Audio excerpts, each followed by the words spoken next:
السلام علیکم ورحمۃ اللہ وبرکاتہ نحمدہ ونصلی ونسلم علی رسولہ الکریم اما بعد فاعوذ باللہ من الشیطان الرجیم بسم اللہ الرحمن الرحیم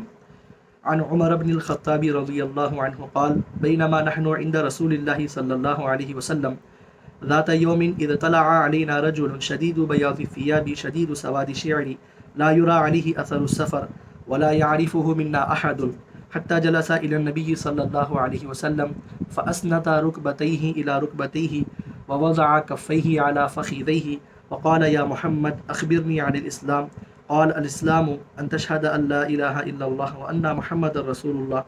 وتقيم الصلاة وتؤتي الزكاة وتصوم رمضان وتحج البيت إن استطعت إليه سبيلا إلى آخر الحديث۔ معزز ناظرین و سامعین محترم، جس حدیث پاک کی تلاوت کا شرف حاصل کیا گیا ہے زجاجۃ المصابیح کی دوسری حدیث شریف ہے۔ انتہائی جامع حدیث پاک ہے کیونکہ اس کے اندر عقائد اسلام، فرائض اسلام، احسان اور علامات قیامت ایسی اہمیت والی چیزوں کا اس میں ذکر کیا گیا ہے، اور اس حدیث پاک کے نام بتلائے گئے ہیں۔ اس حدیث شریف کو حدیث جبرائیل بھی کہا گیا ہے، کیونکہ اس حدیث شریف میں حضرت جبرائیل حضور اکرم صلی اللہ علیہ وسلم کے پاس آ کر سوالات کرتے ہیں اور آقا علیہ الصلاۃ والسلام اس کے جوابات دیتے ہیں۔ اور اسی طریقے سے ام السنہ بھی اس حدیث شریف کو کہا گیا، یعنی تمام سنت کی جڑ اس حدیث شریف کو کہا گیا۔ تو معزز سامعین، اب آئیے ہم ترجمے کی طرف چلتے ہیں۔ حضرت عمر بن خطاب رضی اللہ عنہ سے روایت ہے کہ انہوں نے فرمایا کہ ایک روز ہم حضرت رسول اللہ صلی اللہ علیہ وسلم کی خدمت میں حاضر تھے کہ اچانک ہمارے روبرو ایک شخص ظاہر ہوا کہ جس کے کپڑے بے حد سفید اور بال نہایت سنا سیاہ اور کالے تھے، اور ہم میں سے کوئی بھی شخص اس کو نہیں جانتا تھا، اور اس کے اوپر نہ سفر کے آثار اس کے اوپر نظر آ رہے تھے۔ وہ شخص آیا، حضور اکرم صلی اللہ علیہ وسلم کے مبارک زانوں سے اپنے زانوں کو لگا کر بیٹھ گیا، اور اس نے اپنی ہتھیلیوں کو اپنے رانوں پر رکھ لیا اور سوال کرنے لگا، وقال یا محمد، اے محمد صلی اللہ علیہ وسلم، اے پیکر حمد و ثنا، مجھ کو آپ اسلام کے بارے میں خبر دیجئے، اسلام کس چیز کا نام ہے؟ تو آقا علیہ الصلاۃ والسلام نے ارشاد فرمایا کہ تم گواہی دو کہ اللہ کے سوا کوئی معبود نہیں، محمد رسول اللہ صلی اللہ علیہ وسلم اللہ کے رسول ہیں، اور نماز کو قائم کرو، زکوٰۃ ادا کرو، اور رمضان کے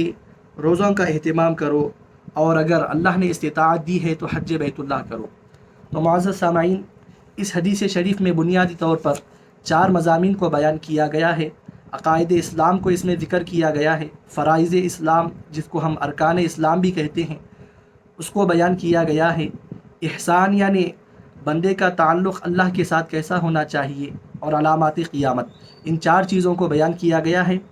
اب ہم 2 چیزوں کو آپ کے سامنے بیان کرتے ہیں، اسلام اور ایمان کس کو کہا جاتا ہے۔ تو آئیے سب سے پہلے ہم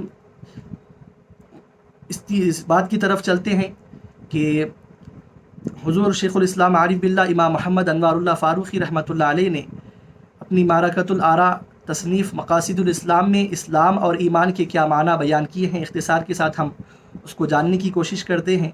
آپ فرماتے ہیں اسلام بمعنی انقیاد و گردن نہادت، یعنی کہ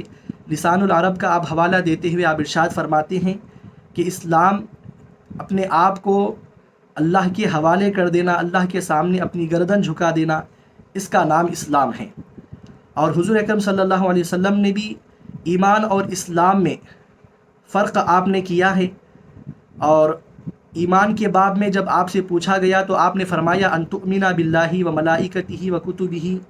و رسولہ، یعنی کہ جب ایمان کے بارے میں آپ سے سوال کیا گیا تو آقا علیہ الصلاۃ والسلام نے ارشاد فرمایا کہ تم اللہ پر، اس کے فرشتوں پر، اس کی کتابوں پر اور اس کے رسولوں پر ایمان لے آؤ۔ اور جب اسلام کے بارے میں پوچھا گیا تو آقا علیہ الصلاۃ والسلام نے فرمایا کہ نماز ادا کرو اور زکوٰۃ کو ادا کرو۔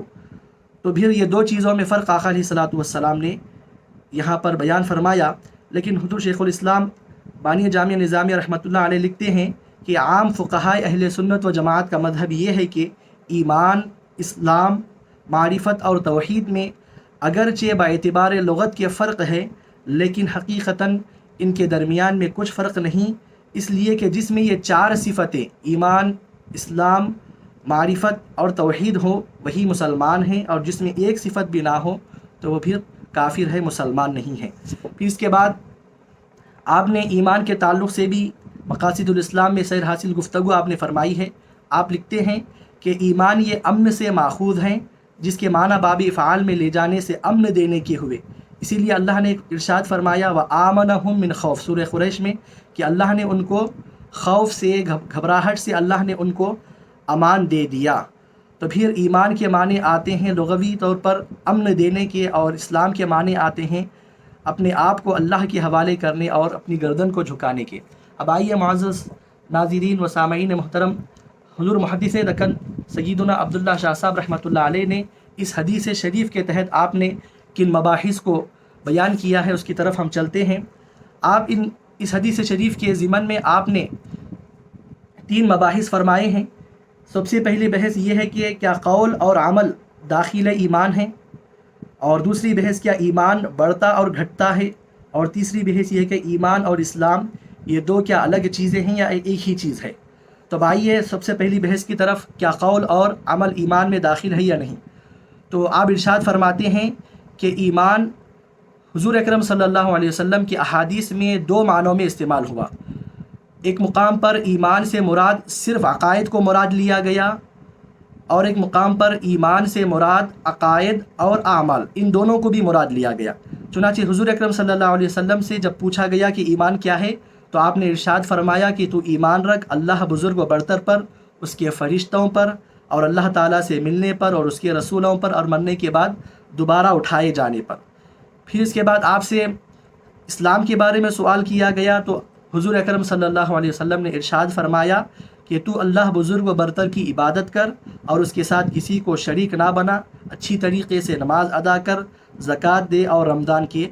روزوں کا اہتمام کر۔ تو پھر ایمان اور اسلام، تو ان دونوں میں آقا علیہ الصلوۃ والسلام نے فرق بتلایا۔ ایمان یہ عقیدے کا نام ہے، قلبی کیفیت کا نام ہے، قلبی عمل کا نام ہے، اور اسلام یہ جو ہے سنا فرائض اسلام کو جو ہے سنا آقا علیہ الصلوۃ والسلام نے اسلام سے تعبیر کیا۔ اور ایک وہ حدیث شریف ہے کہ جس میں آقا علیہ الصلوۃ والسلام نے ایمان میں عقیدے کو بھی داخل کیا اور اعمال کو بھی داخل کیا۔ وہ حدیث شریف وفد عبد القیس کی حدیث شریف ہے کہ جس میں آقا علیہ الصلوۃ والسلام نے ارشاد فرمایا ایمان کی تعریف کو فرماتے ہوئے کہ کیا تم جانتے ہو کہ اللہ وحدہ پر ایمان لانا کیا ہے؟ تو صحابہ نے فرمایا کہ اللہ اور اس کے رسول خوب جانتے ہیں۔ تو آقا علیہ الصلوۃ والسلام نے ارشاد فرمایا کہ تم اس بات کی گواہی دو کہ اللہ کے سوا کوئی معبود نہیں، اور محمد صلی اللہ علیہ وسلم اللہ کے رسول ہیں۔ نماز، روزہ، زکوٰۃ اور حج، ان تمام چیزوں کو بیان کیا آقا علیہ الصلوۃ والسلام نے، اور یہ فرمایا کہ تم مال غنیمت میں سے 5واں حصہ دیا کرو۔ تو اس حدیث شریف میں آقا علیہ الصلوۃ والسلام نے ایمان کے باب میں عقائد کو بھی ذکر کیا اور اعمال کو بھی ذکر کیا۔ تو حضور محدث دکن علیہ الرحمہ یہاں پر اس بات کو بتلانا چاہتے ہیں کہ ایمان اس سے مراد کبھی محض عقیدہ ہوتا ہے، اور ایمان سے مراد عقیدے کے ساتھ ساتھ کبھی کبھار اس کے اندر فرائض یعنی ارکان اسلام بھی داخل ہو جاتے ہیں۔ پھر آپ آگے ارشاد فرماتے ہیں کہ کون سا ایمان جس کی وجہ سے مسلمان دوزخ میں داخل نہ ہوگا،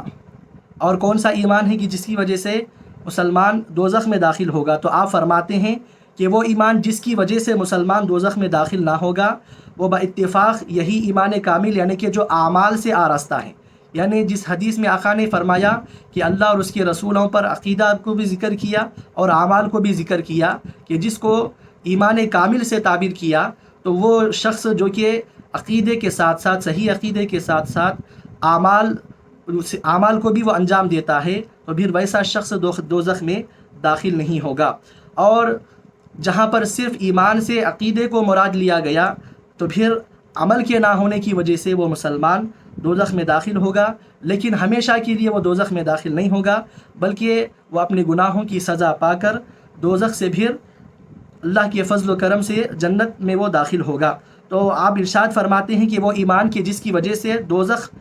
میں گناہوں کی وجہ سے تو داخل ہو جائے گا، لیکن ہمیشہ باقی نہیں رہے گا۔ اور با اتفاق اہل سنت والجماعت پہلا ایمان کہ جس کے ساتھ اعمال نہ پائے جائیں، یعنی کہ صرف عقیدہ ہو لیکن عمل نہ ہو، تو پھر وہاں پر بندہ دوزخ سے ہو کر پھر جنت میں جائے گا، کہ جس کی دلیلیں بہت ساری ہیں۔ آپ ارشاد فرماتے ہیں کہ حضرت ابو ذر رضی اللہ عنہ کی حدیث ہے، حضور اکرم صلی اللہ علیہ وسلم نے فرمایا کہ جو بندہ لا الہ الا اللہ کہے اور اس کی موت اسی پر واقع ہو تو وہ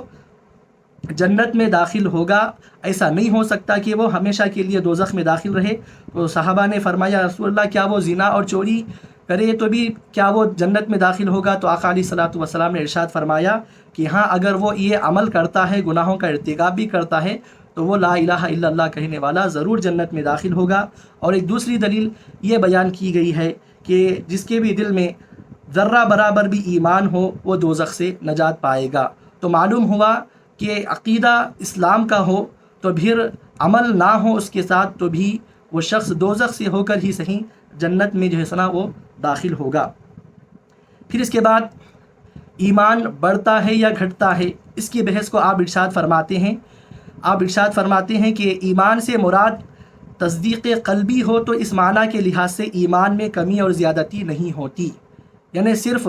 تصدیق جو کہ قلبی کیفیت کا نام ہے، اگر ایمان سے مراد اگر ہم عمل کو نہ لیں، اس کے ساتھ صرف تصدیق قلبی کو مراد لیں، تو پھر وہ ایمان بڑھتا اور گھٹتا نہیں ہے۔ اگر ایمان کے ساتھ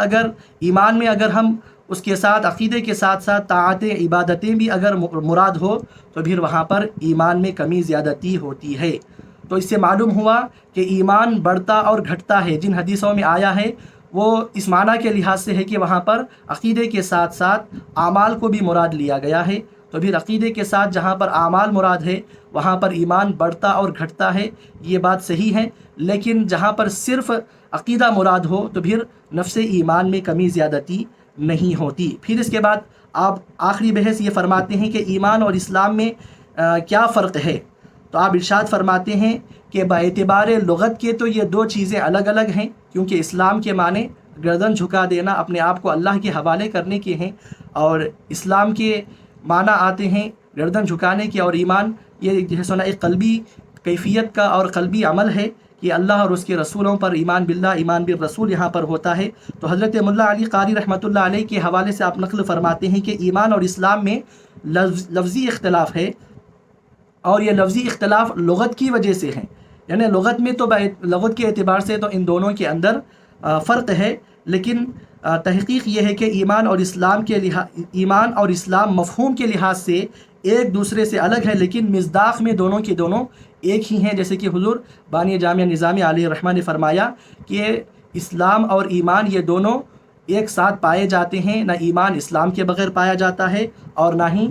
اسلام ایمان کے بغیر پایا جاتا ہے۔ تو اسی لیے آخر میں آپ جمہور محدثین کا موقف بتلاتے ہوئے ارشاد فرماتے ہیں کہ جمہور محدثین رحمہم اللہ کے نزدیک عمل